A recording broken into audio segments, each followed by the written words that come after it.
Mesdames et messieurs, bonjour. Je m'appelle Marius Muhunga.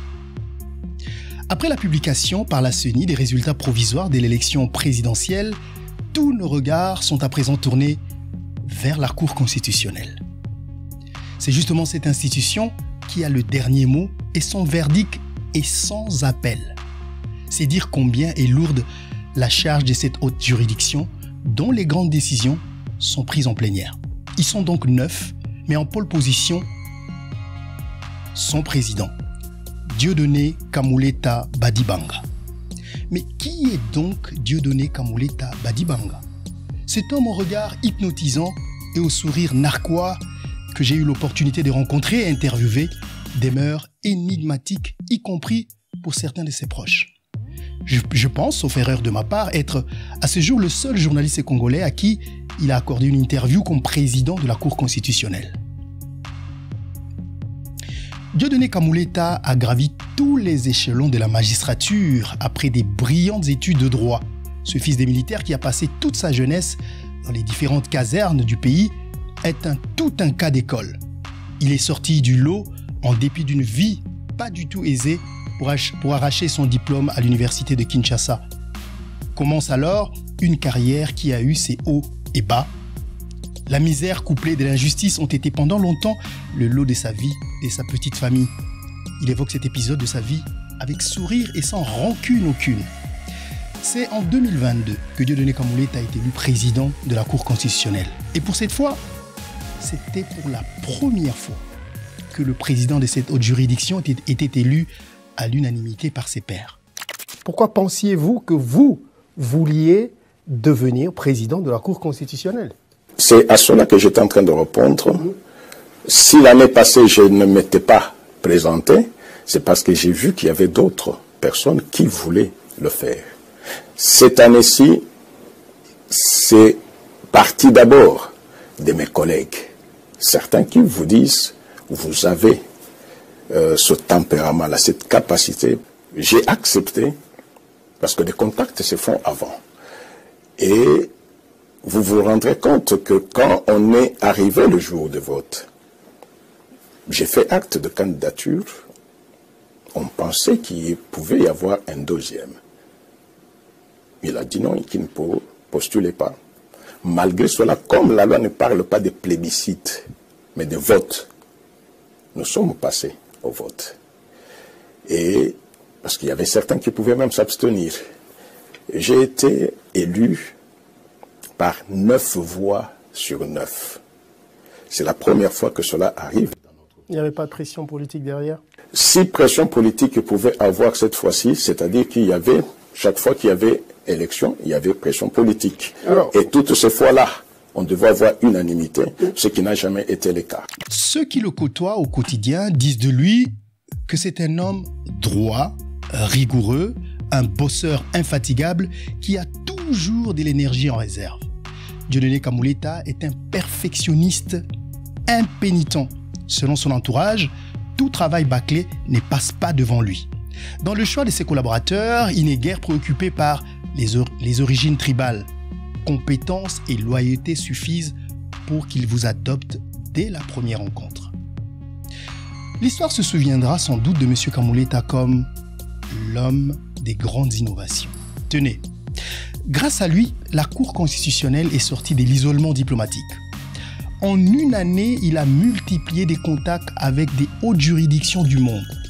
Il a organisé des séances de formation à l'étranger en faveur des collaborateurs des juges. Il a fait de Kinshasa la capitale mondiale de haute juridiction avec un grand symposium qui a réuni des sommités venant des différents continents.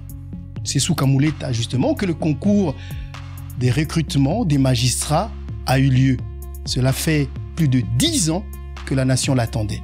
Kamuleta a obtenu du président de la République, par exemple, que le nombre de recrues à ce corps d'élite soit revu à la hausse, soit 5000 en lieu et place de 2500. L'état de droit qui est prôné dans mon pays fait en sorte que nous puissions avoir ou nécessite que l'effectif des magistrats soit revu à la hausse, parce que nous sommes un grand pays Mais jusque-là, nous souffrons d'un déficit de magistrats par habitant. Et il faut aussi relever, avant que je n'entre dans ce qui se fait réellement, le dernier recrutement date de 2009. On a lancé le recrutement et ceux qui avaient réussi ont été recrutés en 2010 et 2011. Depuis, il n'y a plus rien. Autre innovation, la salle d'audience de la Cour constitutionnelle fait peau neuve. Elle a mis une nouvelle robe digne de cette haute juridiction. Ce que je voudrais, je l'ai dit aux magistrats, c'est que même après mon passage, que l'on dise, quand il est passé, nous sommes partis d'un état ou bien d'un niveau 2 pour arriver à un niveau 3 ou 4.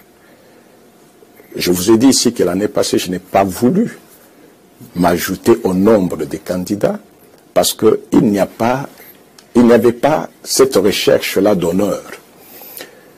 Chaque fois que vous avez une responsabilité, ce n'est pas votre nom, votre honneur qui est poursuivi, mais regardez si vous pouvez faire en sorte que la population, ceux qui espèrent en vous, ceux qui attendent de vous quelque chose puissent se dire, c'est vrai, il y a un plus, même moindre.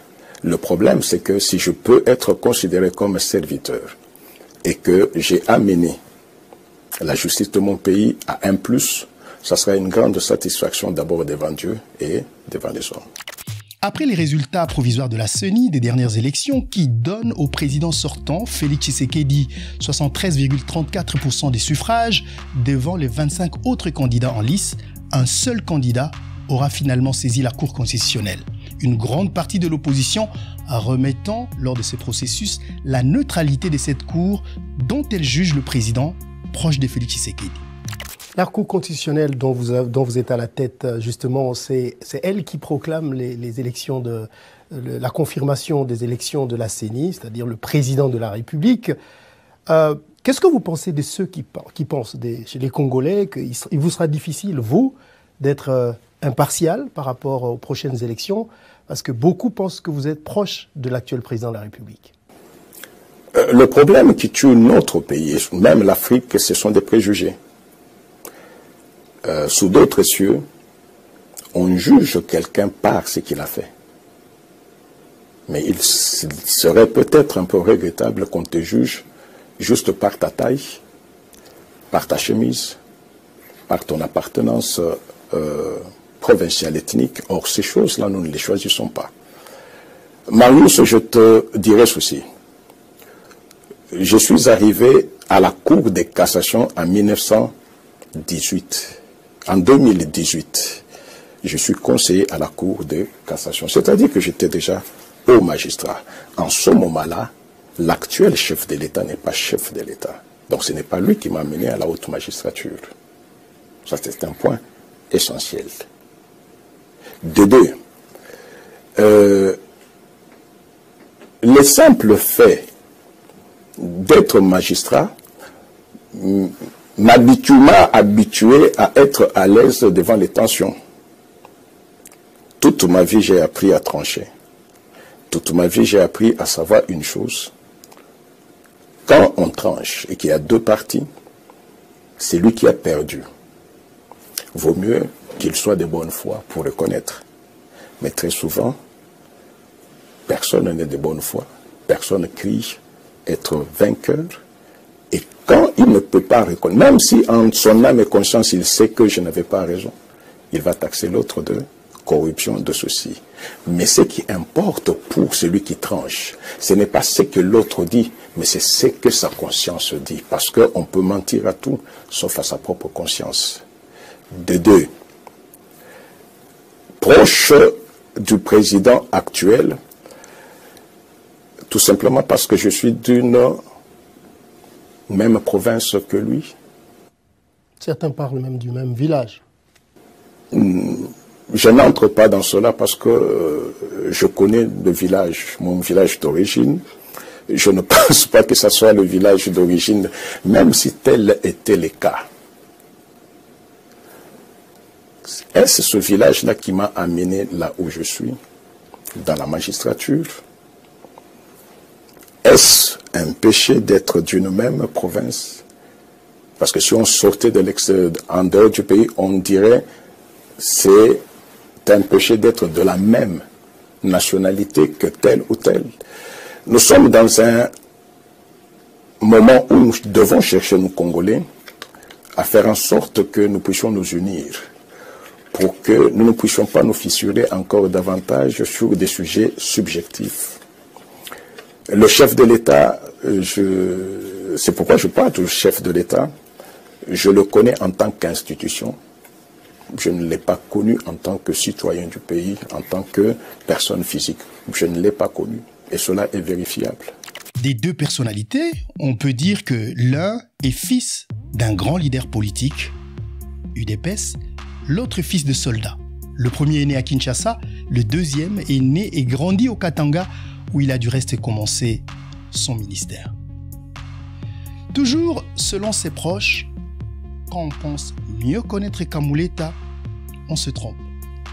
Cet homme à la grande personnalité demeure un mystère énigmatique, difficile de le sonder, de le scruter, alors qu'à l'inverse, il lui arrive souvent de percer la pensée non exprimée de son interlocuteur. Papa, je sais, je comprends filigrane qu'il y a une autre question qui arrive. Non, moi ce que je voudrais... Autre chose que beaucoup ne savent pas et que je vais vous révéler aujourd'hui, c'est cet autre aspect de la vie de Dieudonné Kamuleta. L'homme est d'abord et avant tout un serviteur de Dieu. Le pasteur Kamuleta est à la tête de la cité missionnaire Hosanna. Un dimanche à Kinshasa, je me suis donné la peine d'aller découvrir cette autre face du président de la Cour constitutionnelle.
Choisi.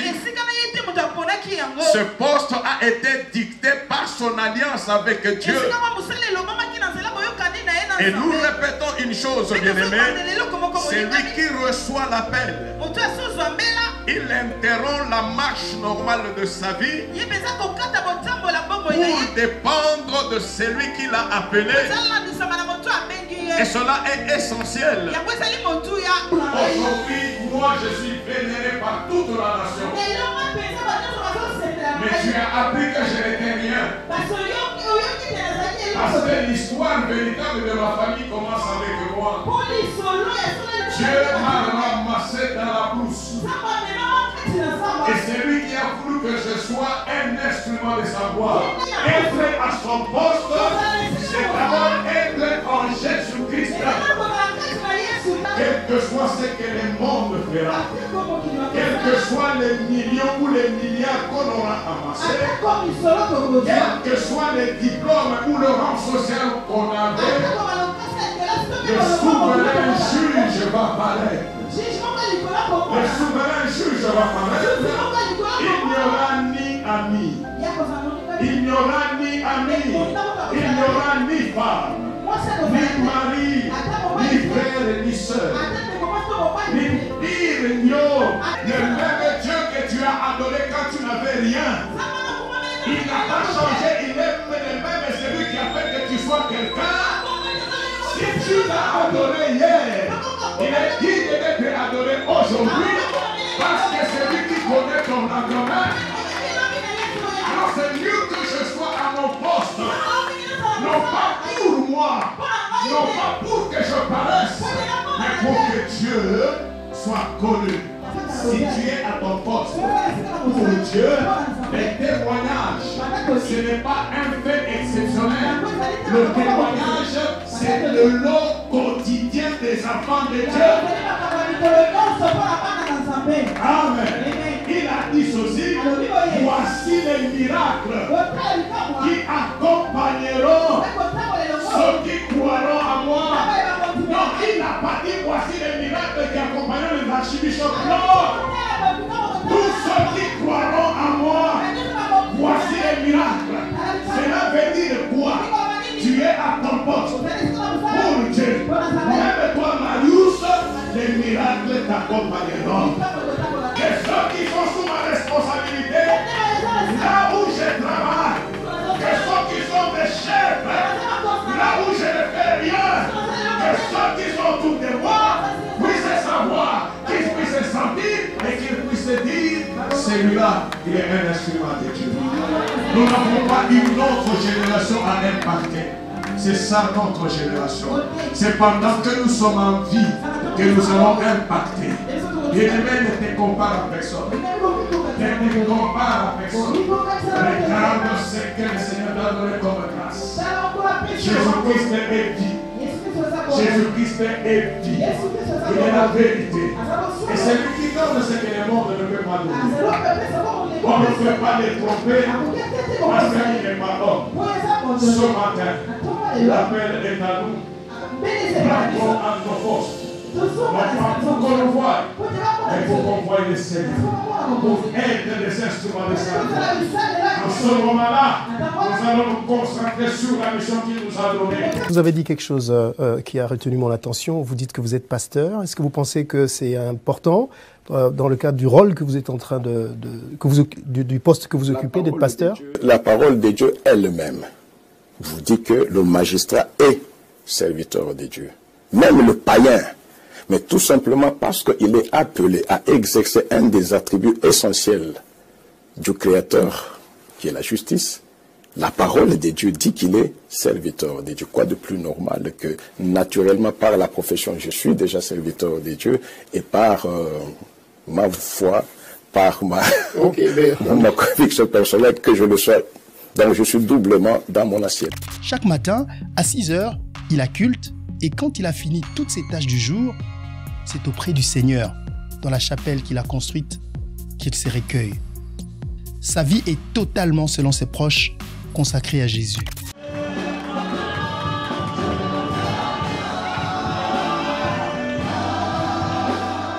Une bonne justice, dit-on, élève la nation. La nation congolaise, justement, attend donc de la Cour constitutionnelle qu'elle dise le droit. Et la sentence sortira de la bouche de son président, Dieudonné Kamuleta Badibanga. Mesdames et messieurs, je m'appelle Marius Mounga. Je vous dis merci. Au revoir.